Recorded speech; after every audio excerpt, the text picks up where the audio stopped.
નમસ્કાર મિત્રો, current અફેર્સની lecture શ્રેણીમાં લેક્ચર નંબર 169 પર પહોંચ્યા છીએ અને આજના લેક્ચરમાં દોસ્તો ખાસ મહત્વના કહી શકાય એવા 3 ટોપિક ઉપર આપણે વાત કરશું. આજનો લેક્ચર દોસ્તો મિસ કરવા જેવો નથી, કારણ કે હું તમને આમાંથી ખાતરી આપું છું ચોક્કસપણે આ 3 પોઈન્ટમાંથી કોઈ ને કોઈ એકાદ પરીક્ષામાં નજીકના જ સમયમાં તમને એકાદો મુદ્દો તો જોવા મળશે જ. એટલે લખી રાખજો, ગેરંટી છે આ આજના લેક્ચરની જે કાંઈ મેટર ભણીએ છીએ એમાંથી તમારી પરીક્ષામાં ચોક્કસપણે ક્વેશ્ચન આવવાનો જ છે. બરાબર, આપણી કામગીરી પર આગળ વધીએ પહેલા વર્લ્ડિન બોક્સ એકેડમી ગાંધીનગર ખાતે આગામી 14/5/2026 એટલે કે 14 મે થી 2 નવી બેચો શરૂ થવાની છે. જે પૈકી સૌથી પહેલી બેચ સવારના સમયમાં શરૂ થાય છે. સવારે 8 થી 10 કલાકનો લેક્ચરનો સમય રહેશે. એ છે ક્લાસ 3 માટેની જનરલ બેચ. જો તમે સીસીની પરીક્ષા, જુનિયર ક્લર્ક, સિનિયર ક્લર્ક, તલાટી કમ મંત્રીની પરીક્ષાઓ, પોલીસ કોન્સ્ટેબલ, પીએસઆઈ કે ટેટ ટાટ આવી વિવિધ પરીક્ષાઓ માટે તૈયારી કરવા માંગતા હો તો તમારા માટે રામબાણ ઇલાજ સમાન બેચ છે. એ છે ક્લાસ 3 જનરલ બેચ. 8 મહિનાની ઓફલાઈન બેચ હશે દોસ્તો, એટલે વહેલી તકે એડમિશન કરાવો અને 8 મહિના પછી આવનારી કોઈ પણ પરીક્ષામાં ઝંપલાવો, તમને ચોક્કસ સફળતા મળશે.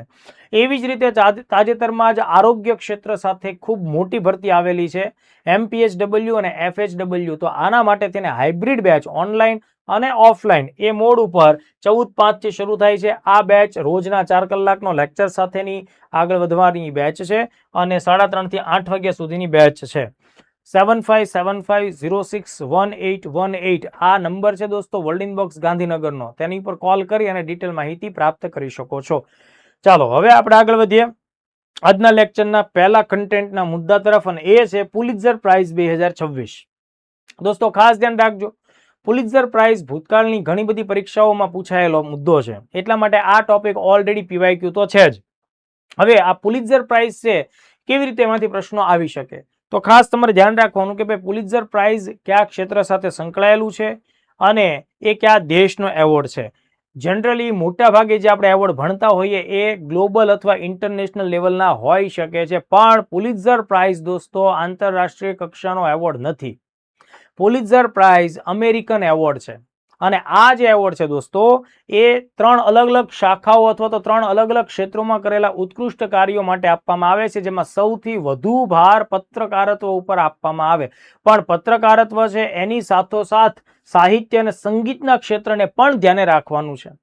મોટા ભાગે સ્પર્ધાત્મક પરીક્ષાઓની તૈયારી કરતા કોઈ પણ વિદ્યાર્થીઓ કે જે સારું ભણતા હોય એને પૂછો કે ભાઈ પુલિત્ઝર પ્રાઇઝ કયા ક્ષેત્રમાં આપવામાં આવે, એટલે એ ફટ દઈને જવાબ આપશે કે સાહેબ જર્નાલિઝમ એટલે કે પત્રકારત્વ. પત્રકારત્વ છે એમાં ના નથી, પણ માત્ર પત્રકારત્વ નથી. પત્રકારત્વની સાથે સાહિત્ય અને સંગીતના ક્ષેત્રોનો સમાવેશ પણ કરવામાં આવે છે. તો આ એક બેઝિક વાત છે. બીજું, ઇન્ટરનેશનલ એવોર્ડ નથી, આ ધ્યાને રાખવું વિધાનોવાળા પ્રશ્નોમાં. બરાબર, આ અમેરિકન એવોર્ડ છે. કોલંબિયા યુનિવર્સિટીના માધ્યમથી આ આખા એવોર્ડનું સંચાલન કરવામાં આવે છે. જોસેફ પુલિત્ઝર નામના અખબાર પ્રકાશક વ્યક્તિ હતા, એમની સ્મૃતિમાં અને એની જે સંપત્તિ હતી એના જે વિલમાં લખ્યું હતું, બરાબર, એના જે વસિયતમાં લખ્યું હતું એ મુજબ આ એવોર્ડની શરૂઆત થયેલી છે. 1917 થી વાર્ષિક ધોરણે આ પુરસ્કાર આપવામાં આવે છે. અને આ વર્ષે મિત્રો અમેરિકાની પત્રકારત્વ કંપનીઓ માટે કામ કરનારા ભારતના પત્રકારોને પણ આ પુરસ્કાર મળેલો છે, એટલા માટે આપણે એને ખાસ ધ્યાને રાખવો પડશે. તો પહેલા તો આ પુલિત્ઝર પ્રાઇઝ અમેરિકા દ્વારા આપવામાં આવે. અમેરિકામાં કોણ આપશે? Columbia university. આનું નામ આપણે ભૂલવાનું નથી. મેં તમને વાત કરી જોસેફ પુલિત્ઝર નામના વ્યક્તિ છે, એની વસિયતમાં આની ઉલ્લેખ હતો, એટલે 1917 થી આ વસ્તુ આપવામાં, આ એવોર્ડ આપવામાં આવે છે. દર વર્ષે અપાતો એન્યુઅલ એવોર્ડ છે, આ વાતને આપણે ખાસ ધ્યાન રાખવાની. અલગ અલગ 21 પ્રકારના પત્રકારત્વ અથવા તો સંગીત કે સાહિત્યના એવા વિવિધ 21 કેટેગરીમાં પુરસ્કારો આપવામાં આવે છે. 21 કેટેગરીમાં, બરાબર.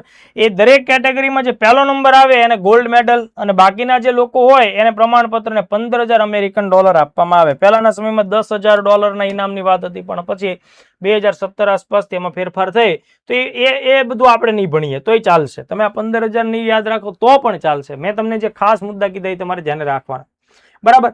હવે જુઓ, મે મહિનામાં એટલે 4 મે 2026 ના દિવસે આની યાદી જાહેર થઈ કે ભાઈ કોને કોને આ એવોર્ડ મળ્યો. એમાં જે ભારતીય લોકો છે એ તમારે ખાસ ધ્યાન રાખવાના છે.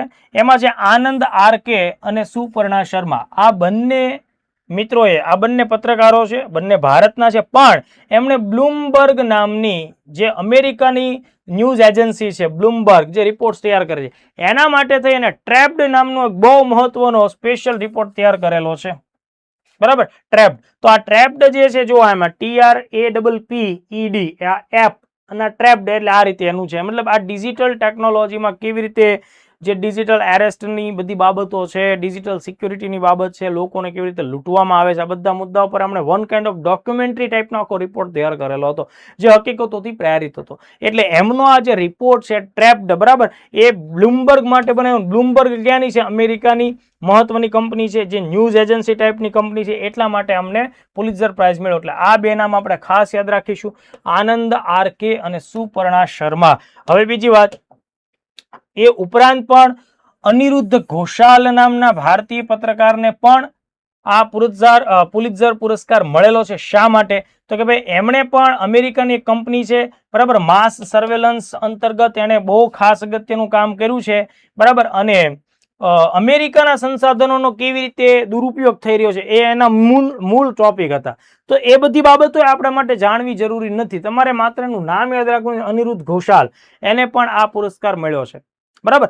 એને આ પુરસ્કાર મળ્યો છે એ વન કાઇન્ડ ઓફ ઇન્ટરનેશનલ લેવલની કેટેગરીમાં મળ્યો છે, બરાબર. એને ઇન્ટરનેશનલ કેટેગરી પણ પુલિત્ઝર પ્રાઇઝમાં એક આપવામાં આવે છે, એ અંતર્ગત મળ્યો છે. પણ આટલા મુદ્દા આપણે ધ્યાન રાખવાના છે. પુલિત્ઝરમાં જે 3 ભારતીયોનો આ વખતે સમાવેશ કરવામાં આવ્યો છે, એ ત્રણેયના નામ આપણને યાદ રહેવા જોઈએ. ત્યારબાદ બીજો મુદ્દો પણ આપણે પ્રેસ અને આ પ્રકારની કામગીરી સાથે જોડાયેલો છે, અને ધ્યાને રાખીએ, વિશ્વ પ્રેસ સ્વતંત્રતા દિવસ, વર્લ્ડ પ્રેસ ફ્રીડમ ડે. મિત્રો જુઓ, સામાન્ય રીતે તમે જ્યારે જનરલ સ્ટડીઝનો અભ્યાસ કરતા હો અને એમાં તે બંધારણ અને મૂલ્યોની જ્યારે વાત કરતા હો, ત્યારે તમે ભણતા હો કે ભાઈ પત્રકારત્વ છે એ લોકશાહીનો ચોથો સ્તંભ છે, બરાબર. કારણ કે ન્યાયપાલિકા હોય, કારોબારી હોય, વિધાનસભા હોય, એની ઉપર લોકતંત્ર ટકતું હોય. સામાન્ય રીતે આપણે એવું કહેતા હોય. એના 3 અગત્યના એ પાયા. ચોથો પાયો કોણ હોય? તો કે પત્રકારત્વનું ક્ષેત્ર. પત્રકારો જેટલા નિર્ભય હોય, પત્રકારો જેટલા મૂલ્યોને સમર્પિત હોય, એટલું જે સરકાર, વિરોધ પક્ષ, ન્યાયપાલિકા તમામ પ્રકારના લોકોનું ધ્યાન દોરી શકે અને સમાજને જાગૃત કરવાનું કામ કરી શકે. એટલે પત્રકારો છે એ સ્વતંત્રતાથી કામ કરતા હોવા જોઈએ. એની પર કોઈ પ્રકારનું દબાણ કે કોઈ જોખમ હોવું જોઈએ નહીં. અને વિશ્વમાં કયા દેશમાં પત્રકારો નિર્ભીક રીતે સરકારની ટીકા કરી શકે છે, નિર્ભીક રીતે નિર્ભય થઈ અને પોતાના રિપોર્ટ જાહેર કરી શકે છે અને દેશની, જે તે દેશની વાસ્તવિક સ્થિતિને રજૂ કરી શકે. તો આ પ્રકારના જે મૂલ્યો છે એને સમર્થન આપવા માટે દર વર્ષે 3 મેને આંતરરાષ્ટ્રીય સ્તર ઉપર પ્રેસની સ્વતંત્રતા માટેનો દિવસ આપણે મનાવીએ છીએ. આ જે દિવસનું જે આખું આયોજન છે દોસ્તો, એ સંયુક્ત રાષ્ટ્ર સંઘ દ્વારા થાય છે. આ વસ્તુ ભૂલતા નહીં. યુનાઇટેડ નેશન ઓર્ગેનાઇઝેશન અંતર્ગત કામ કરતી એક પેટા શાખા છે યુનેસ્કો, જેનું નામ તમે ઘણીવાર સાંભળ્યું હશે. આ યુનેસ્કો નામની સંસ્થા છે મિત્રો, એ આ આખું આયોજન છે એનું આયોજન કરે છે, જોઈ તે દેશની સાથે મળીને, બરાબર. હવે આ જે દિવસની શરૂઆત છે દોસ્તો 1993 થી થયેલી છે, બરાબર. તો આટલા બધા ફેક્ટ જે મેં તમને આપ્યા છે એમાંથી તમારો સવાલ કમ્પ્લીટ થઈ જશે. બીજી એક ખાસ વાત યાદ રાખજો, અગત્યના દિવસો ઉપર ખાસ સવાલ આવશે.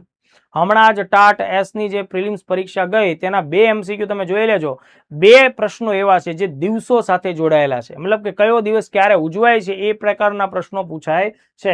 તો ધ્યાન રાખજો, દર વર્ષે 3 મે, બરાબર, વિશ્વ પ્રેસ સ્વતંત્રતા દિવસ તરીકે એને આપણે મનાવીએ છીએ. આ વર્ષની થીમ શું હતી?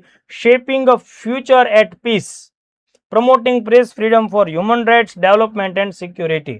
એટલે કે સારા ભવિષ્ય માટે અથવા તો ભવિષ્ય છે એને શાંતિમય બનાવવા માટે થઈ અને પ્રેસની સ્વતંત્રતા અકબંધ રહેવી જોઈએ, બરાબર. અને એના માટે થઈ અને આ વખતની આખી થીમ છે એ નક્કી કરવામાં આવી છે.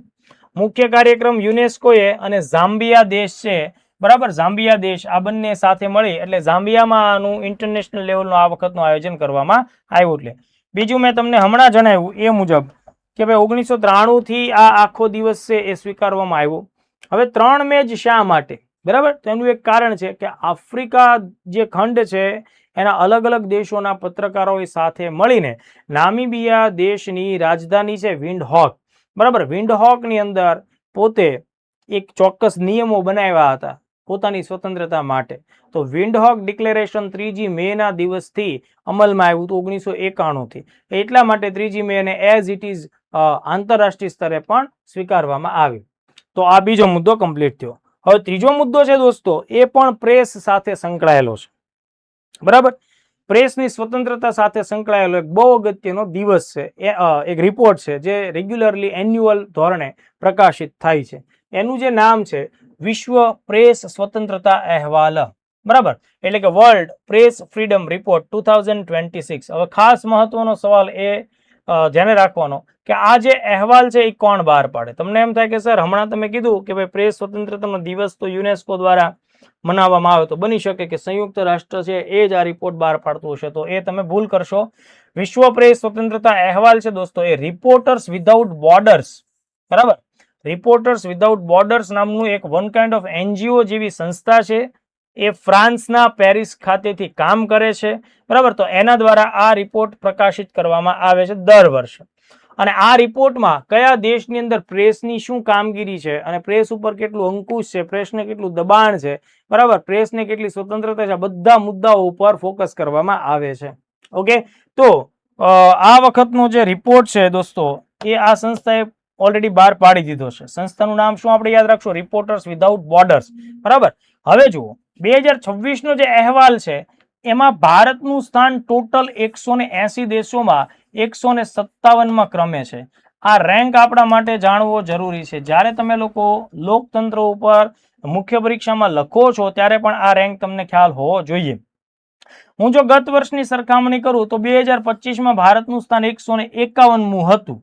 બરાબર, હવે એના સ્થાનથી આપણે 6 રેન્ક પાછળ ગયેલા છીએ. તો મતલબ કે આ રિપોર્ટ એવું કહેવા માંગે છે કે ભારતમાં પ્રેસની સ્વતંત્રતા ઘટી છે.